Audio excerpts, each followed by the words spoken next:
Subhanahu wa Ta'ala menjelaskan dalam surat Al-Lail tentang perbedaan jalan hidup manusia. Ada yang bersedekah, bertakwa, namun ada juga yang merasa kikir dan mendustakan janji Allah. Dijelaskan bahwa perbuatan baik seseorang tidaklah sia-sia. Allah menjanjikan kemudahan bagi orang yang memberi dari hartanya demi kebaikan. Surat Al-Lail mengajarkan bahwa harta yang dibelanjakan di jalan Allah dengan niat suci untuk meraih ridhonya, harta tersebut akan menjadi simpanan yang abadi. Harta itu tidak hilang, tapi berubah menjadi cahaya di alam kubur dan penyelamat di akhirat. Dijelaskan juga, jika seseorang menggunakan hartanya di jalan penuh kemungkaran, maka Allah akan mudahkan jalannya dan memasukkannya ke dalam api neraka. Lalu, sudahkah kita mengikhlaskan sebagian dari apa yang kita miliki untuk bekal di akhirat? Sudahkah kita mengutamakan kebaikan daripada menumpuk harta dan menjadi sia-sia? Subhanallah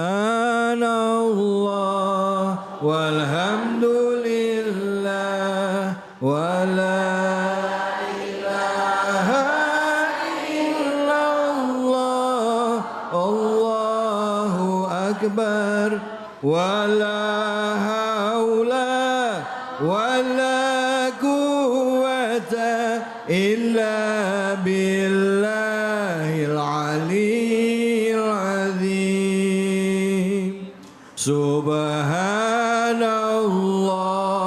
walhamdulillah wala ilaha illallah Allahu akbar wala haula wala quwwata illa billahil aliyyil azim. Sallu ala Nabi Muhammad.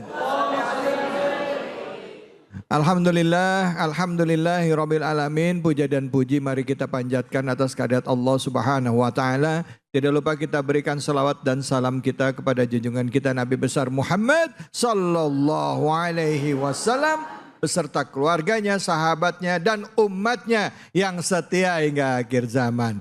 Bu, Pak, kalau kita kelak meninggal dunia, Bu, meninggal. Mau duluan apa belakangan? Meninggal pasti. Kelak kita meninggal dunia, kira-kira bekal apa yang kita bawa ke alam akhirat nanti? Amalnya apa?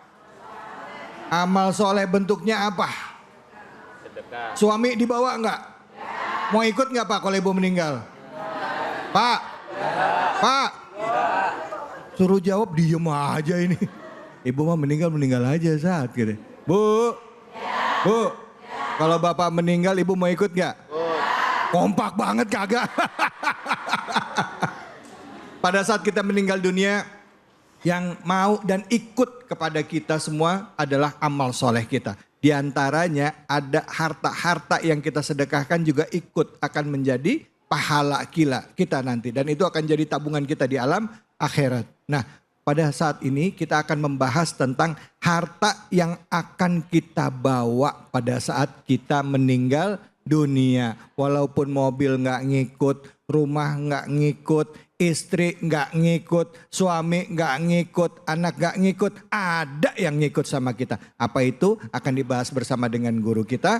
Yang pertama ini akan disampaikan oleh guru kita Al-Mukarram Al-Ustadz Alfian Hidayat yang akan menafsirkan surah Al-Lail ayat 1-11. Untuk itu kami persilakan. Silakan Kiai, fadhol. Assalamualaikum warahmatullahi wabarakatuh. Waalaikumsalam warahmatullahi wabarakatuh. Jalan-jalan ke Ciawi, pulang-pulang beli nanas. Cakep. Yang jawab salam dengan sepenuh hati, mudah-mudahan kreditannya, tunggakannya, utangnya biar pada lunas. Amin. Yang paling kenceng ngamininnya ketahuan utangnya paling banyak. Saya dong. Bismillah walhamdulillah. Assalatu wassalamu ala rasulillah Sayyidina Muhammad ibni Abdillah wa ala alihi wa sahbihi wa mawalah. La haula wa la quwata illa billah amma ba'du. Segenap para pemirsa Cahaya Hati Indonesia dimanapun Anda berada, dan yang saya hormati dan yang sama-sama kita muliakan, yaitu Al-Mukarram Bapak Ustadz David Kholik. Kita doain bersama-sama mudah-mudahan beliau panjang umur, sehat walafiat. Amin ya Allah. Amin ya Allah ya Rabbal Alamin. Dan pula segenap para bapak-bapak, ibu-ibu jamaah Masjid Sitrin Assalam Bekasi, yang saya doain semoga semuanya besok masuk surga. Besok. Bu, Ya. udah pada siap? Lah ngapa tadi diaminin? Mau kapan kita mati? Yang penting matinya kita dalam keadaan husnul khotimah. Amin ya Rabbal. Segenap para hadirin wal hadirat yang dirahmati oleh Allah Subhanahu wa taala. Terdapat hadis baginda Nabi Muhammad SAW yang mana hadis tersebut diriwayatkan oleh Imam Bukhari. Ada 3 perkara yang mengantarkan jenazah menuju kuburan. Ada berapa, Bo? 3. Ada berapa? 3. Pak, ada berapa? Apanya yang 3? Perkara. Perkaranya ada 3. Yang pertama ahluhu, dan yang kedua maluhu, yang ketiga amaluhu. Yaitu artinya yang pertama adalah keluarganya, yang kedua hartanya, yang ketiga amalnya. Ayo dah kita bareng-bareng Bu ya. Ada 3 perkara nih, entar yang nganterin nih jenazah. Itu yang pertama apa tadi? Keluarga. Yang kedua Hartanya. yang ketiga Amalnya. amalnya. Fayarji usnani, cuman yang 2 ini ntar pulang. Yang 2 ntar pulang. Wa yabqa ma'ahu wahidun, yang nyisa cuman atu. Lalu yang pulang ini yang 2 itu apa saja? Yaitu keluarganya dan hartanya. Dan yang tersisa mengikuti daripada si jenazah yaitu amalnya. Do you understand? Yeah. Alhamdulillah. Wah keren, orang sini pada bisa bahasa Inggris. Luar ya. biasa, Masya Iya, Allah. dibangis sama no doang. Keluarganya po cuman nganterin doang tuh sampai kuburan. Entar dia pulang, anaknya ngikut. Entar dia juga pulang po, anak kita yang kita bela-belain po. Dia sekolah kita sekolahin, bener apa bener? Dia kuliah kita kuliahin. Dia kerja kita cariin, dia pengen nikah kita urusin. Entar pas gini kita mati, mau gak tuh anak kita nemenin kita di kuburan? Kagak. Kadang-kadang jangankan po, kita udah mati, kadang-kadang dicengap-cengapan aja, bukan ditalkinin. Dia bisikin kuping kita, Pak sertifikat tanah mana? Orang mah talkinin nanya sertifikat. Ada yang kayak gitu apa kagak? Ada. Nggak ada di sini mah. Iya, sertifikatnya dibuang semua. Sekolahin semua. Sekolahin tuh biar pinter tuh sertifikat. Itu anak kita sampai seperti itu, nggak ada yang mau nemenin kita di kuburan, nggak ada. Makanya hidup ini nggak ada yang setia. Dulu suami istri kan ketika menjadi pengantin baru, dia ngomong di bawah pohon kelor. Bang, Neng mah nggak bisa hidup tanpa abang. Pret. Laki ngomong sama, abang juga nggak bisa hidup tanpa abang, tanpa Neng. Saya mau tanya dia, ntar pas giliran bini mati mau ngikut kuburan apa kagak? Kagak Bu, kalau misalnya laki mati ntar mau nemenin di sono. Kagak, iya. Lakinya meninggal dunia mati kan. Ada yang ngurugin, kata bininya, cepetan apa diuruk. Emang apa po? Gue pengen kawin sama RT. Ada RT ada mari. Coba. Baru kelar 7 hari, 40 hari, 100 hari. Itu bininya yang tadi masih ada lakinya kagak pernah dandan. Pas dia udah jadi janda, lipsikan lagi. Iya, bedakan lagi. Dia nongkrong, hidupku bahagia sekarang. Coba. Lakinya nih masih hidup, bininya meninggal duluan. Pas kelar 100 hari pura-pura meriang dah. Ditanya sama anaknya, Baba mau makan apa? Enggak mau. Ayam bakar, kagak. Kawin, mau. Enggak ada yang setia, enggak ada. Yang setia cuman amal. Harta gepo wujudnya ntar gak bakal ngikut sama kita. Manusia lahir ke bumi ini bawa harta apa kagak? Enggak. Ada di sini bayi baru lahir udah pakai giwang ada. Ada baru udah pakai kalung emas ada. Enggak ada. Wah viral. Wah viral loh, bayi baru lahir lu pakai kalung emas. Oh, apalagi emas lagi mahal sekarang ya. Langsung dijual sama babanya itu dia. Iya. Ntar juga kalau mati lah nggak bawa apa-apaan, timbang dibungkus pakai kain.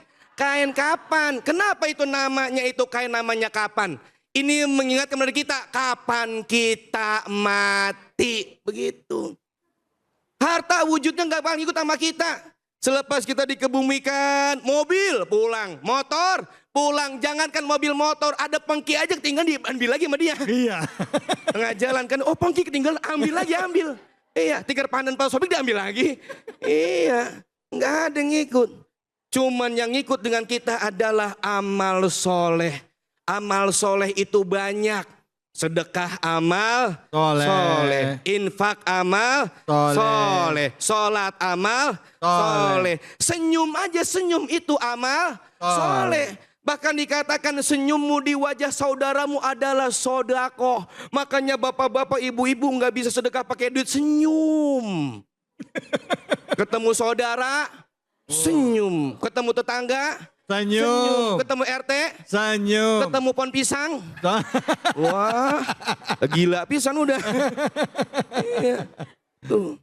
Makanya yang namanya infak itu memberikan sesuatu yang berupa harta untuk di jalan Allah. Nyumbang pembangunan masjid, alhamdulillah. Musola, majlis taklim, alhamdulillah. Kalau sedekah itu bisa berupa harta dan juga bisa berupa tenaga. Ya. Itu namanya sedekah.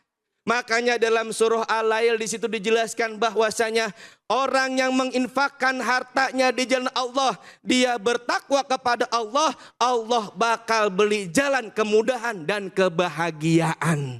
Alhamdulillah. Akan tetapi kalau orang pelit, tahu pelit? Tahu pelit? Pelit itu kata orang kampung saya, kalau dia gasiran 7 meter tuh pelit. Iya. Orang pelit ciri-cirinya kalau habis ngopi ampasnya dijemur lagi sama dia buat besok. Iya tuh.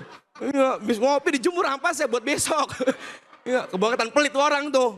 Iya. Kalau dia pelit, siap-siap balasan dari Allah. Allah berikan jalan kepadanya kesengsaraan.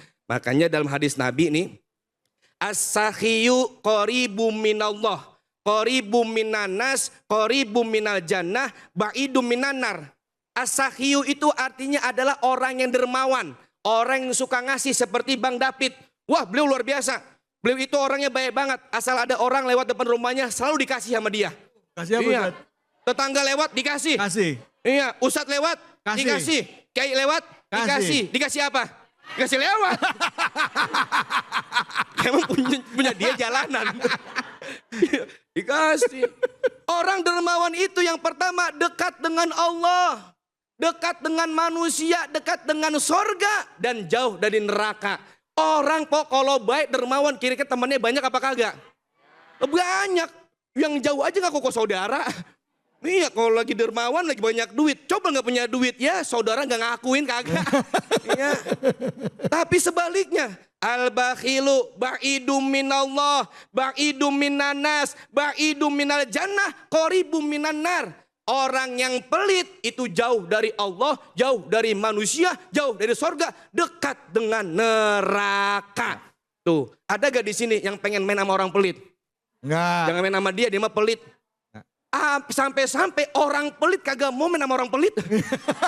Sampai begitu coba. Iya, Iya benar. Lu ngapa nggak main sama dia? Dia mah pelit, lu kayak pelit. Iya. Tuh. Gitu. Makanya kalau pengen dekat dengan Allah jadi orang dermawan, Pok. Ya. Sedekah itu jangan nunggu kaya. Insya Allah dengan sedekah semuanya jadi orang kaya. Amin ya robbal alamin. Bu, mau masuk surga? Dengan sedekah amal soleh yang akan nemenin kita ya Bu ya. Bu, Bu, masih mikirin yang pelit siapa ya? Silakan yang mau bertanya angkat tangannya. Masya Allah silakan. Oke silakan. Mana tadi? Ya Ibu. Assalamualaikum warahmatullahi wabarakatuh. Waalaikumsalam warahmatullahi wabarakatuh. Saya dengan Maimunah izin bertanya Pak Ustadz, harta apa saja yang menjadi sia-sia menurut Islam? Terima kasih. Assalamualaikum warahmatullahi wabarakatuh. Waalaikumsalam warahmatullahi wabarakatuh. Ya Ustadz silahkan boleh dijawab Ustadz ya. Ya terima kasih saya ucapkan untuk Ibu Maimunah yang punya tetangga namanya Mesaroh. Pertanyaan beliau tadi sama-sama sudah kita dengar, harta yang sia-sia ya dalam pandangan Islam. Bahwasanya harta yang kita miliki saat ini itu semua akan dihisab. Akan dimintai pertanggungjawabannya nanti di hadapan Allah Subhanahu wa taala. Ya. Jangankan harta yang mewah, harta yang mahal, yang murah aja itu dihisab. Dari mana kau dapatnya? Lalu kau gunakan untuk apa itu harta tersebut? Semuanya. Makanya jangan dianggap enteng, Po. Jangan dianggap enteng orang yang banyak duitnya, orang banyak hartanya itu nanti itu kayaknya enteng banget, kagak. Karena kenapa? Ada hadis Nabi Muhammad SAW, orang miskin yang beriman itu lebih dulu masuk ke dalam sorga setengah hari daripada orang kaya. Setengah hari di sono adalah yaitu 500 tahun. Karena bandingan alam dunia dengan alam akhirat adalah 1000 tahun. Di sini, di sono adalah 1 hari. Kira-kira nih Bu, kalau orang miskin beriman masuk surga duluan daripada orang kaya, kira-kira enak gak jadi orang miskin? Nah, ngapa diem aja nih gue tanya? Ngapa diem aja? Ngapa? Ngapa? Enak aja orang miskin? Nggak enak. Kalau enak, tetap baik urusan kayak gini pengen kaya-kaya juga. Harta itu hanyalah titipan. Makanya Bu, kalau kita memberi sesuatu kepada orang lain, niatkan dalam hati kita, ini dari Allah, aku kembalikan kepada Allah. Karena semua yang kita miliki ini semuanya dari Allah Subhanahu wa ta'ala. Makanya gunakanlah harta itu sebaik-baik mungkin. Jangan disia-siain. Ini kadang-kadang mohon maaf lahir dan batin, kalau lagi susah mah roman-romannya sering banget bangun tengah malam. Kayak ibu-ibu di sini romannya kelihatan banget kalau tengah malam suka bangun. Iya. Ngapain, Po? Pipis doang. Habis pipis ngapain lagi? Abis pipis langsung tidur. Jorok banget.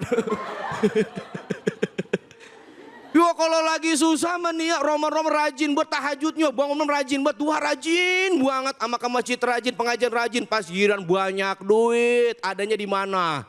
Wah, ngapain? Wah, elah kelihatan muka-muka suka ke mall cuma foto-foto doang. Iya, buat update, iya. Padahal cuma ngelewatin doang. Iya, ngelewatin doang udah update. Iya, ya Allah.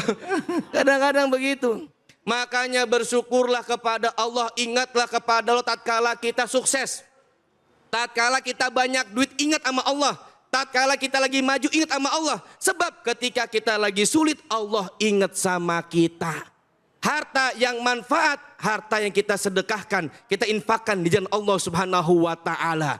Sebab kenapa? Nanti terputus amal manusia setelah dia meninggal dunia. Cuman ada 3 yang masih terus mengalir. Yang pertama adalah sedekah jariyah. Makanya jadi orang jangan kebangetan hitung-hitungan dalam urusan sedekah. Saya mau tanya sama bapak-bapak di sini, Pak, kalau mau ke masjid sholat Jumat di dompet ada 100.000, 50, 20 ceban sama goceng 2.000, yang diambil yang mana? 2.000.